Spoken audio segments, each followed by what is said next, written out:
I wasn't gonna make a video today because I just haven't been in the mood. Like I'm not feeling very content creatory. But as I've been browsing the internet, just gauging people's reactions to the election results that have happened yesterday, it made me think of another video that I made a couple months ago because one of the questions that I keep seeing being asked on the internet is just like, how did this happen?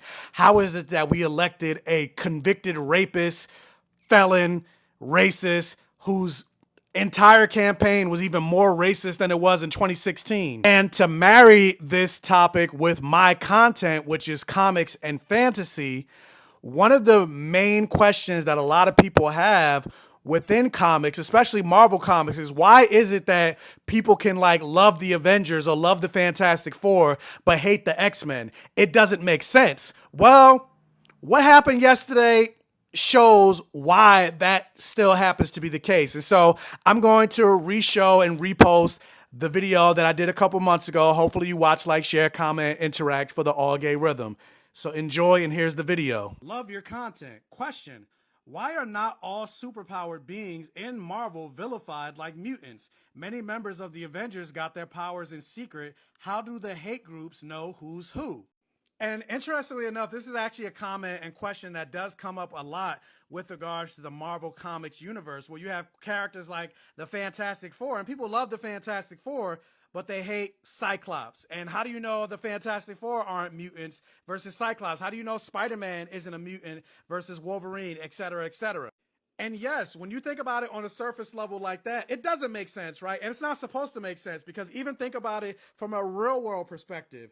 I might be a black American, but at the end of the day, I am a human being. All of humans' DNA are pretty much virtually the same. Even though I'm black, I could still donate my blood to somebody that's like white, so long as we have the same blood type. But even despite that, there are still people that hate me just because of the hue of my skin.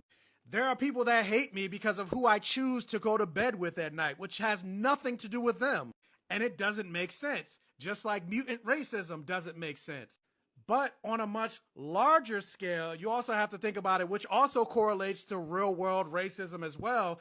In the comics, mutants, Homo superiors, are the next step in human evolution. If it wasn't for the constant mutant genocides and massacres and everything like that, the mutant population would eventually overtake the human population, and humans would no longer exist. Humans would be mutants. Every person on Earth would eventually become a mutant. And the human population, the Homo sapiens, are afraid of that. They don't want to see the disappearing of what they think of is their power and their hold on the planet Earth. And so they're fighting like crazy to be able to maintain that power. Same thing when it comes to white supremacy. The majority of the people on this planet are brown and people of color. Whiteness in the world is a minority. And every study, especially in America, shows that by 2050, white people will no longer be the majority in this country.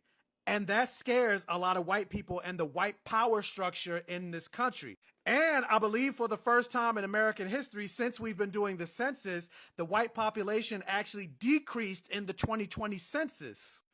But black, brown, people of color actually increased in the census. And also more and more gay people and queer people are feeling more comfortable and accepting in their identity. So the queer population is also increasing. More and more people are openly admitting that they're bisexual or any type of level of queer. So that population is increasing. And so there is a backlash against that because people are afraid and upset, and because they want to maintain their hold on the white power structure. And so just like humans in the Marvel universe do, where they're trying to overcorrect and fix that problem by creating sentinels and trying to take out mutants and putting them on a different planet, and the planet of Mars, you see the same thing with the over policing of black and brown neighborhoods, trying to stop and ban immigration in this country, et cetera, et cetera. And so it's basically the same script, different cast. That's why I keep and will continue to say that I feel like that the X-Men comics need to also be written by more black and brown, disabled, queer people of color, because the majority of the people that write the X-Men are straight white men. And with the overarching oppressive narrative and narratives of oppression in the X-Men themes, more people of color and people that are actually oppressed should be also writing these books as well. And then also, finally, the things like Fantastic Four, Spider-Man, what happened to them and the way they got their powers were from an accident. Spider-Man was bitten by a radioactive spider. The Fantastic Four accidentally ran into cosmic rays in space. The Hulk was from an accident. But when it comes to mutants, anybody can give birth to a mutant child, whether you're mutant or not. So it's going to overtake the entire human population, but you're not going to always find a Fantastic Four, a Hulk, or anything like that. But the mutant population, that's more or less inevitable. So that's why they hate the X-Men versus the Fantastic Four, because you're not always going to get a Fantastic Four or an Iron Man, but you're going to get more and more mutants because, again, they're going to overtake humanity. But yeah, thanks for the question, and thanks for watching and engaging and liking, sharing, commenting, and interacting for the All Gay Rhythm.